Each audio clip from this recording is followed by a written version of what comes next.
ನಮಸ್ತೆ, ಎಲ್ಲ ಹೆಂಗಿದ್ದೀರಾ? ನಾನು ನಿಮ್ಮ ಸಾನ್ವಿತ ಪೂಜಾರಿ. ಇವತ್ತು ನಾನು ಎಲ್ಲಿಗೆ ಹೋಗ್ತಿದ್ದೇನೆ ಅಂತಂದರೆ, ನಾವು ಎಲ್ಲರೂ ನಮ್ಮ ಕಡೆಯಲ್ಲಿ ಹೆಚ್ಚಾಗಿ ನಂಬುವಂತಹ ಒಂದು ಸಿಗಂದೂರು ಚೌಡೇಶ್ವರಿ ತಾಯಿಯ ಸನ್ನಿಧಾನಕ್ಕೆ ನಾವು ಇವತ್ತು ಹೋಗ್ತಾ ಇದ್ದೇವೆ. ಯಾರೆಲ್ಲ ನನ್ನ ಚಾನಲ್ನ ಸಬ್ಸ್ಕ್ರೈಬ್ ಮಾಡದೆ ನೋಡ್ತಿದ್ದೀರಾ, ದಯವಿಟ್ಟು ಸಬ್ಸ್ಕ್ರೈಬ್ ಮಾಡಿ, ಹಾಗೆ ಸಪೋರ್ಟ್ ಮಾಡಿ ಅಂತ ಕೇಳ್ತೇನೆ.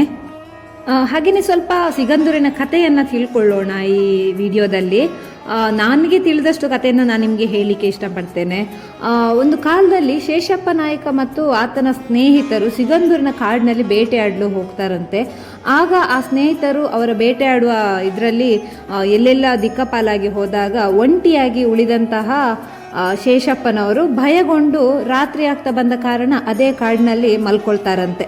ಮಲ್ಕೊಂಡ ನಂತರ ಕನಸಿನಲ್ಲಿ ತಾಯಿ ಚೌಡೇಶ್ವರಿ ಬಂದು, ನಾನು ಈ ಜಾಗದಲ್ಲಿ ನೆಲೆಸಿದ್ದೇನೆ, ನನಗೊಂದು ಸ್ಥಳ ಗುಡಿಯನ್ನು ನಿರ್ಮಿಸಿ ಕೊಡು ಅಂಥೇಳಿ ತಿಳಿಸ್ತಾರಂತೆ.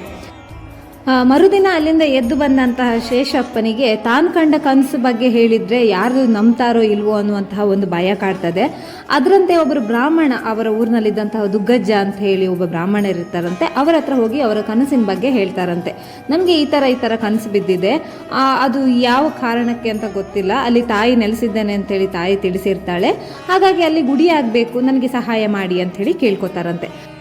ಅವ್ರು ಕೇಳ್ಕೊಂಡಂತೆ ದುಗ್ಗಜ್ಜ ಮತ್ತೆ ಅವರಿಗೆ ಹೆಲ್ಪ್ ಮಾಡ್ತಾರಂತೆ ಅಲ್ಲಿ ದೇವಸ್ಥಾನವನ್ನು ನಿರ್ಮಾಣ ಮಾಡಲಿಕ್ಕೆ. ಹಾಗೆ ಅವರಿಬ್ಬರು ಸೇರ್ಕೊಂಡು ಒಂದು ದೇವಸ್ಥಾನ ನಿರ್ಮಾಣ ಮಾಡಿ ಅಲ್ಲಿ ದುಗ್ಗಜ್ಜ ಅವರು ದಿನಾಲು ಒಂದು ದೇವರಿಗೆ ಆರತಿ ಮಾಡುವಂತಹ ಕಾರ್ಯವನ್ನು ವಹಿಸ್ಕೊತಾರಂತೆ. ಆದರೆ ಅಲ್ಲಿ ಏನಾಗುತ್ತೆ ಅಂತಂದರೆ, ನಂತರದ ದಿನಗಳಲ್ಲಿ 1963ರಲ್ಲಿ ಶರಾವತಿ ನದಿ, ಅಂದರೆ ಸಿಗಂದೂರಿನ ಸುತ್ತಮುತ್ತ ಇರುವಂತಹ ನದಿ ಪ್ರದೇಶ, ಅಲ್ಲಿಗೆ ಲಿಂಗನಮಕ್ಕಿ ಅಣೆಕಟ್ಟು ಕಟ್ಟಲಿಕ್ಕೆ ಸರ್ಕಾರ ನಿರ್ಧಾರ ಮಾಡ್ತದೆ. ಆಗ ಅಲ್ಲಿ ಕರೂರಿನಲ್ಲಿ ವಾಸವಿದ್ದಂತಹ ಎಲ್ಲ ಕುಟುಂಬಗಳನ್ನು ಹೊಲಕಪ್ಪೆ ಎಂಬಲ್ಲಿಗೆ ವ್ಯವಸ್ಥೆ ಮಾಡಿ ಅಲ್ಲಿಗೆ ಕಳಿಸ್ಕೊಡ್ತಾರಂತೆ. ಆಗ ಏನಾಗ್ತದೆ, ಅಣೆಕಟ್ಟಿನ ನೀರಿನಿಂದಾಗಿ ಅಲ್ಲಿ ನೆಲೆಸಿದ್ದಂತಹ ಚೌಡಮ್ಮ ತಾಯಿಯ ಗುಡಿಯು ಸಂಪೂರ್ಣವಾಗಿ ಜಲಭರತಗೊಳ್ತದಂತೆ. ಅದ ನಂತರ ಎಂತಾಗ್ತದೆ, ಅಲ್ಲಿ ನೀರು ತುಂಬಿಕೊಂಡಿರುವ ಕಾರಣ ಪೂಜೆ ಮಾಡಲಿಕ್ಕೆಲ್ಲ ಕಷ್ಟ ಆಗ್ತದೆ. ಹಾಗಾಗಿ ಬೇಸಿಗೆ ಸಮಯ ಏನಿದೆ ಆ ಸಮಯದಲ್ಲಿ ಮಾತ್ರ ಅಲ್ಲಿ ಪೂಜೆಗಳನ್ನು ಮಾಡಿಕೊಂಡು ಬರ್ತಾರಂತೆ. ಕಾಲಕ್ರಮೇಣದಲ್ಲಿ ಧರ್ಮದರ್ಶಿಗಳಾದಂತಹ ಶ್ರೀ ರಾಮಪ್ಪನವರು ತಾಯಿಯ ಅನುಮತಿಯೊಂದಿಗೆ ಈಗಿನ ಸಿಗಂದೂರಿನಲ್ಲಿ 1990ರಲ್ಲಿ ಚೌಡೇಶ್ವರಿ ತಾಯಿಯನ್ನು ಪ್ರತಿಷ್ಠಾಪನೆ ಮಾಡಿದ್ರಂತೆ. ಮತ್ತು ಇಲ್ಲಿ ಈಗ ದಿನಾಲೂ ನಾವು ತಾಯಿ ದರ್ಶನವನ್ನು ಪಡೆಯಬಹುದಾಗಿದೆ. ಇಲ್ಲಿ ಅಮಾವಾಸ್ಯೆ ಪೂಜೆ ವಿಶೇಷವಾಗಿದೆ. ನಾನು ಹಿಂದೊಮ್ಮೆ ಅಪ್ಪ ಮತ್ತು ಅಮ್ಮನ ಜೊತೆ ಇಲ್ಲಿ ಅಮಾವಾಸ್ಯೆ ಪೂಜೆಗೆ ಹೋಗಿದ್ದೆ. ಆಗ ಹಿಂದಿನ ದಿನವೇ ಹೋಗಬೇಕಿತ್ತು. ಆಗ ದೇವಸ್ಥಾನದ ಮೇಲ್ಭಾಗದಲ್ಲಿ ಜಾಗ ಇರ್ತದೆ, ಅಲ್ಲಿ ನಮಗೆ ಮಲ್ಕೊಳ್ಳಿಕ್ಕೆ ವ್ಯವಸ್ಥೆ ಮಾಡಿದ್ರು. ಒಂಥರ ಮನಸ್ಸಿಗೆ ಶಾಂತಿ ನೀಡುವಂತಹ ಒಂದು ಸ್ಥಳ ಅಂತಲೇ ಹೇಳ್ಬೋದು. ನನಗೆ ತುಂಬ ಖುಷಿ ಆದದಂದರೆ, ಅಲ್ಲಿ ಎಲ್ಲಿಯಾದರೂ ಕಸ ಬಿದ್ದರೆ ಕೂಡಲೇ ಅದನ್ನು ಸ್ವಚ್ಛಗೊಳಿಸುವಂಥ ಕಾರ್ಯಕ್ರಮ ಅಲ್ಲಿ ಆಗ್ತಾ ಇತ್ತು. ಅದನ್ನೆಲ್ಲ ನೋಡುವಾಗ ಒಂದು ದೇವಸ್ಥಾನದಲ್ಲಿ ಅಂದರೆ ಅಲ್ಲಿ ಸ್ವಚ್ಛತೆಗೆ ಹೆಚ್ಚಿನ ಮಹತ್ವ ನೀಡ್ತಾರೆ ಅಂತ ಅನ್ನಿಸ್ತು ನನಗೆ. ನಮ್ಮ ಮನೆಯಲ್ಲಿಯೂ ಕೂಡ ನಾವು ಚೌಡೇಶ್ವರಿಯನ್ನು ತುಂಬ ನಂಬ್ತೇವೆ. ಹಾಗೆ ನಮ್ಮ ಮನೆಯಲ್ಲಿ ಗೃಹ ಪ್ರವೇಶ ಆಗಿತ್ತು 2 ವರ್ಷದ ಹಿಂದೆ. ಆಗ ಕೂಡ ನಾವು ಸಿಗಂದೂರು ಮೇಳದವರಿಂದ ನಾಗಚೌಡೇಶ್ವರಿ ಅನ್ನೋ ಪ್ರಸಂಗದ ಆಟವನ್ನು ಆಡಿಸಿದ್ವಿ. ಅಂದರೆ ಏನೋ ಒಂಥರ ಮನಸ್ಸಿಗೆ ಖುಷಿ ಆಗ್ತದೆ ದೇವರನ್ನು ಎಣಿಸುವಾಗ ಅಂತ ಹೇಳ್ಬೋದು.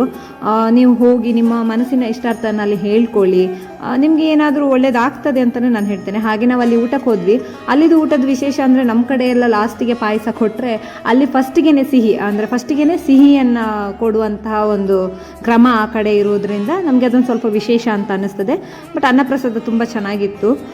ಹಾಗೆ ಊಟವನ್ನೆಲ್ಲ ಮುಗಿಸ್ಕೊಂಡು ನಾವು ಅಲ್ಲಿಂದ ಪ್ರಯಾಣವನ್ನು ಸೀದಾ ಬೆಳೆಸಬೇಕಿತ್ತು ಮುಂದೆ, ಅಂದರೆ ನಾವು ಊರಿಗೆ ಬರಬೇಕಿತ್ತು. ಹಾಗೆ ಅಲ್ಲಿನ ಸುತ್ತಮುತ್ತ ಪ್ರದೇಶಗಳನ್ನೆಲ್ಲ ಸ್ವಲ್ಪ ನೋಡಿಕೊಂಡು ಈಚೆ ಬರಬೇಕಾದ್ರೆ ಭೂತರಾಯನ ಗುಡಿ ಅಂಥೇಳಿ ಒಂದಿತ್ತು, ಅಲ್ಲಿ ಹೋದ್ವಿ. ಅಲ್ಲಿ ಏನಂದರೆ ಭೂತರಾಯನ ಗುಡಿಯಲ್ಲಿ ಭೂತರಾಯನ ಅಂತ ದೇವರ ಆರಾಧನೆಯನ್ನು ಮಾಡ್ತಾ ಇದ್ರು. ಹಾಗೆ ಅಲ್ಲಿ ಈಚೆಗಡೆ ನೋಡಬೇಕಾದ್ರೆ ನಾವು ಅಲ್ಲಿ ಮೇ ಬಿ ಆಡುಗಳನ್ನು ಬಲಿ ಕೊಡ್ತಾರೆ ಅನಿಸುತ್ತೆ ಭೂತರಾಯ ಆದ ಕಾರಣ. ಅದನ್ನೆಲ್ಲ ನೋಡಿಕೊಂಡು ನಾವು ಸೀದಾ ನಮ್ಮ ಜರ್ನಿಯನ್ನು ಊರ ಕಡೆ ಬೆಳೆಸಿದ್ವಿ. ಹಾಗೆ ನಾವು ಬರ್ತಾ ದಾರಿಯಲ್ಲಿ ಏನಾದರೂ ತಿನ್ನು ಅಂಥೇಳಿ ಒಂದು ಕಡೆ ಗಾಡಿ ನಿಲ್ಲಿಸಿದ್ವಿ. ಆ ಗೂಡಂಗಡಿಯನ್ನು ನೋಡುವಾಗ ನಮಗೆ ತುಂಬ ಖುಷಿ ಆಯಿತು. ಯಾಕಂದರೆ ಅವರು ಪುನೀತ್ ರಾಜ್ಕುಮಾರ್ ಫ್ಯಾನ್ ಅಂತೆ. ಹಾಗಾಗಿ ಅವರ ಫೋಟೋವನ್ನು ಅವರ ಅಂಗಡಿ ಒಳಗಡೆ ಇಟ್ಕೊಂಡು ಅವರು ವ್ಯಾಪಾರ ಮಾಡ್ತಾರೆ, ಸದ್ಗುರು ಕ್ಯಾಂಟೀನ್ ಅಂತ ಹೇಳಿ. ಅವ್ರು ತುಂಬ ಹೇಳ್ಕೊಂಡ್ರು ಊರುಗಳಲ್ಲಿ, ಅಂದರೆ ಅವರು ಬೇರೆ ಊರಲ್ಲಿ ಬೇಡ, ಊರಲ್ಲಿಯೇ ಬದುಕು ಅಂಥೇಳಿ ಅಲ್ಲಿ ಬಂದಿದ್ದು ಅಂಗಡಿ ಹಾಕಿದ್ದಾರೆ. ಬಟ್ ಆದರೆ ಅಲ್ಲಿ ಎಲ್ಲ ವ್ಯಾಪಾರ ಕಮ್ಮಿ ಅಂತೆ. ಅಂದರೆ ಟೂರಿಸ್ಟ್ ಯಾರಾದರೂ ಬಂದರೆ ಮಾತ್ರ, ಅದು ಕಮ್ಮಿ, ಬರುವುದಿಲ್ಲ ಯಾರು, ಈ ದಾರಿಯಾಗಿ ನಿಲ್ಲಿಸುವುದಿಲ್ಲ, ಜೀವನ ನಡೆಸೋದು ತುಂಬ ಕಷ್ಟ ಅಂತ ಹೇಳಿದರು. ಇದೆಲ್ಲ ಒಮ್ಮೆ ಮುಳುಗಡೆಯಾದ ಪ್ರದೇಶ ಅಂತೆ. ಈಗೆಲ್ಲ ಸ್ವಲ್ಪ ನೀರು ಕಮ್ಮಿ ಇರುವ ಕಾರಣ ನಮಗೆ ಗದ್ದೆ ಥರ ಎಲ್ಲ ಕಾಣಿಸ್ತಾ ಇದೆ. ನಮಗೆ ತುಂಬ ಖುಷಿ ಆಯ್ತು ಈ ಅಂಗಡಿಯವ್ರ ಜೊತೆ ಮಾತಾಡಿ. ಯಾಕಂದರೆ ಅವ್ರು ನೈಜ, ಅಂದರೆ ಈಗ ಪ್ರಾಕ್ಟಿಕಲ್ ಏನಿದೆ ನಮ್ಮ ಸಮಾಜದಲ್ಲಿ ಅದ್ರ ಬಗ್ಗೆ ತುಂಬ ನಮಗೆ ಅನುಭವದ ಮಾತುಗಳನ್ನು ಹೇಳಿದರು. ಅದೆಲ್ಲ ಒಂಥರ ಕೇಳಿ ಖುಷಿ ಆಯಿತು. ಹಾಗೆ ಅಲ್ಲಿಂದ ಕಾಫಿ ಕುಡ್ಕೊಂಡು ಸೀದಾ ನಮ್ಮ ಜರ್ನಿಯನ್ನು ಅಲ್ಲಿಂದನೇ ಸ್ಟಾರ್ಟ್ ಮಾಡುವಂತ ಹೊರಟ್ವಿ. ಅದೇ ಸಮಯದಲ್ಲಿ ನನ್ನ ಗಮನ ಸೆಳೆದಿದ್ದು ಈ ಅವರು ಮಾಡುಗಳಿಗೆ ಸಿಕ್ಕಿಸಿರುವಂತಹ ಪ್ಲಾಸ್ಟಿಕ್ ಬಾಕ್ಸ್ಗಳು ಒಂಥರ ವಿಶೇಷ ಅಂತ ಅನ್ನಿಸ್ತು. ಹಾಗೆ ನಾವು ಸೀದಾ ಹೊರಟು ಬರುವಾಗ ದಾರಿಯಲ್ಲಿ ಸಿಕ್ಕಿದ್ದು ನಮಗೆ ಈ ಬಿದ್ದ ಮರಗಳು ಜೊತೆಗೆ ಮಂಗಗಳು. ಅವುಗಳಿಗೆ ನಮ್ಮ ಜೊತೆ ಇದ್ದ ತಿಂಡಿಗಳನ್ನು ಹಾಕಿದ್ವಿ, ಬಟ್ ಆದರೆ ಅದು ಎಲ್ಲರಿಗೂ ಸಾಕಾಗಲಿಲ್ಲ. ನಮ್ಮ ಹತ್ರ ಇರುವುದೇ ಕಮ್ಮಿ ತಿಂಡಿ ಇತ್ತು. ಆಮೇಲೆ ಅದ್ರ ಜೊತೆ ನೆಲಗಡಲೆ ಎಲ್ಲ ಸ್ವಲ್ಪ ಹಾಕಿದ್ವಿ. ಪಾಪ ತುಂಬ ಬೇಜಾರಾಗ್ತಿತ್ತು, ಯಾಕಂದರೆ ಅವುಗಳು ವಾಸ ಕಾಡಲ್ಲಿದ್ದರು. ಅವುಗಳು ಕಾಯೋದು ಮಾತ್ರ ಮೇ ಬಿ ಈ ದಾರಿಗಳಲ್ಲಿ ಯಾರೆಲ್ಲ ತಿರುಗ್ತಾ ಇರ್ತಾರೆ ಅವರಿಗೋಸ್ಕರ ಕಾದ್ಕೊಂಡು ಫುಡ್ಗೆ ಕಾಯ್ತಿರ್ತವೆ ಅನಿಸುತ್ತೆ. ನೀವು ಯಾರಾದರೂ ಹೋಗೋದಿದ್ರೆ ಕೈಯಲ್ಲಿ ಫುಡ್ ಹಿಡ್ಕೊಂಡು ಹೋಗಿ.